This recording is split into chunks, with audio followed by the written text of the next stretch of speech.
this with materials. You can do colors, textures, depending on what style you want it to be. And I think I mentioned that you can just go find a nice straight-on view of a fireplace insert, and you can just cover these lines up with it. You can do that by just putting it above the lines layer, and it will cover them. Or you can go in and just cut those lines out inside. You want to leave the little border, but you can do an insert inside that. Okay. Questions often about what this little stripe is up here. It's just a little inset. I usually just make it really deep gray or black because it's going to be in shadow for the most part.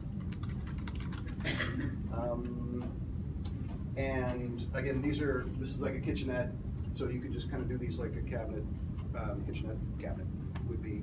I am going to, next class period, go over a glass technique to make it look like you've got some glass panes in here.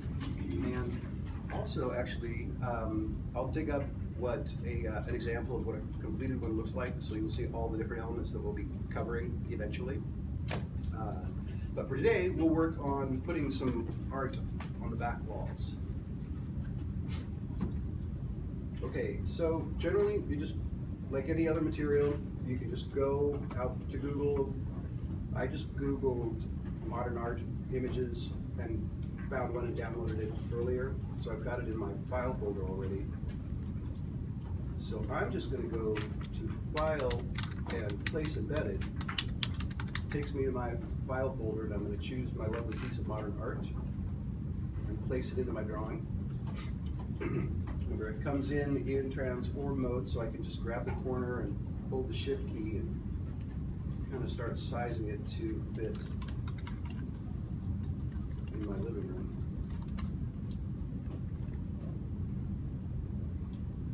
That looks pretty good. Then I'll hit enter.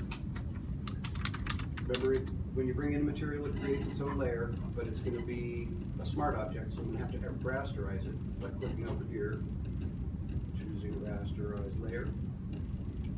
Okay, and so that's all there is to put an art on the wall. Basically, just go find a piece and place it in your drawing and size it to where it fits. Ultimately, I'd like you to have art on both walls. Okay. So now, let's get some light and shadow effects going here with this. I'm going to really quickly just do a little layer management. I'm going to drag that below the lines layer. I always like to try to keep the lines layer on the very top. So move that down there. And now, because I'm going to just start adding color, I'm going to have to create a new layer. Go down here to the new layer button. Creates it right above the active layer. So double click on that, and I'm going to call this Art 1 Shadow. Okay. All right. So now, if I come over to the toolbar, hover over this guy. That's the brush tool right there. It's below this little band-aid thing, right below the eyedropper. So if I click on that, it gives me my control bar up here.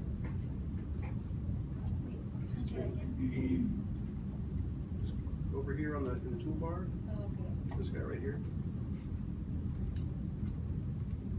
And then I can open up this, and it's the same basic format as the eraser tool. It gives you a little circle that you can change size. And I'm going to want to use the fuzzy one again. And I'll bring the size up a little bit. And then I can come out here and you can see how the circle is starting to get bigger. So if I just click off, you don't want to click on your drawing because you'll put a little spot of paint there. I'm just going to do a Control Z to get rid of that.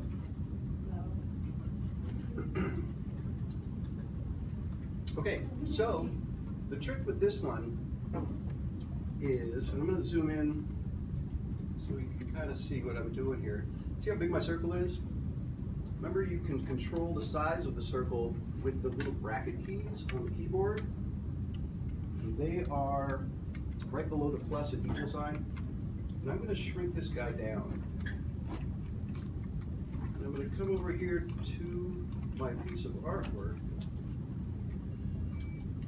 gonna make it about that big, and I'm gonna just split that circle with the edge of the artwork, okay? So I've got it lined up to where the edge of the artwork is basically cutting right down the middle of the circle. Now, this is where it's a little bit tricky. I'm gonna click, and then right after I click, I'm gonna hit the Shift key. Click, hit the Shift key, and the Shift key will keep it in a straight line. So I'm just drawing a line around the edge of my painting, okay? Now that doesn't look very convincing, right? That's because of my layer order. My shadow's on top. It's not being cast behind it, right? So if I just come over here to my layer stack, click, hold, and drag it behind the artwork, now I've got something that's a little bit more convincing. And because I put it on its own layer, I can come up here to the opacity control, and I can kind of tweak it to make it a little more subtle. Okay? And then lastly, you can see how it kind of, at the ends here, because it's a round tool, it gives us that little kind of bump.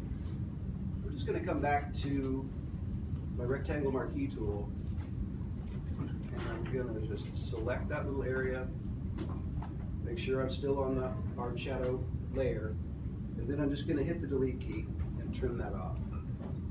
Do the same thing over here. Like so, and deselect. I maybe trimmed off a little too much there at the top, but you know, it'll take a little practice, a little getting used to make sure you get it right. Okay, so now I've got a drop shadow. The next thing that I'm going to do is I'm going to do the scallop light effect. For this effect, we're going to use the marquee tool, but we're going to use the elliptical marquee tool. So if I click and hold on the rectangle, it gives me a little flyout. And I'm going to choose the second one down, elliptical marquee tool. And now I can come over to my drawing, and I can click, hold, and drag, and you can see it creates an ellipse. So I'm going to get an ellipse that's about the shape that I want my scallop to be, like so. And maybe I'll move it over. My plan here is to make it look like I've got two can lights in the ceiling that's lighting my artwork. Okay, so I'm going to show you something.